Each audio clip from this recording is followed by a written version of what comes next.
मित्रांनो नमस्कार. आज आपण एक दुसऱ्या आंब्याच्या बागेत आलेलो आहोत. याचंही अंतर आहे 7 फूट. 7x10 वरती लागण आहे. सुंदर बाग केलेली आहे त्यांनी. साधारण 2 वर्षाची रोपं आहेत. आजचा विषय हा आंबा बाग नसून आजचा विषय आहे नारळाची बाग. एवढं छान नियोजन केलेलं आहे त्यांनी. अल्टरनेट लावलेलं आहे. एक नारळ, एक सुपारी, एक नारळ. छान लागवड केलेली आहे. मध्ये काजूची झाडं आहेत. परत इकडे नारळच आहे. इकडे आंबा बाग आहे पूर्ण.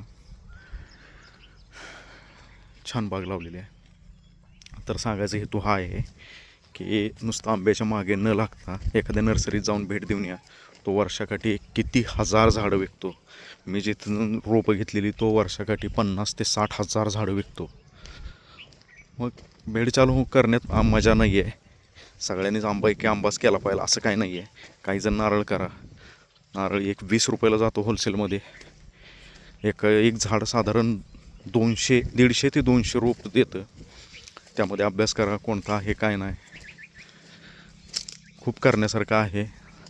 आंबा यावर्षी 70-60 गेलेला आहे किलो.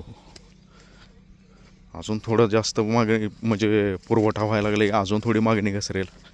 नुकसान सगळ्याचंच आहे. मी करू नका असं कोणालाच म्हणणार नाही आहे. तुम्ही म्हणसाल तू केलेलं आहे तू आम्हाला सांगायला लागला करू नको म्हणून.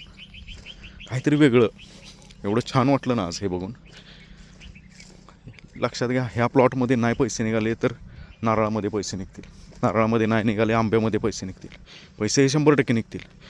अजूनही दाखवतो तुम्हाला. 1 मिनिट थांबा. इकडं जांभूळ आहे व्यवस्थित. सेम तसंच लागवड आहे. इकडं जांभळाचं आहे पूर्ण. असं एका पिकात नाही सापडलं तर दुसऱ्या पिकात सापडेल. अशा पद्धतीनं शेती केलेली तर कधीही चांगली. थोडंसं विचार करून बघा. वेगळे पण आहे पण छान आहे.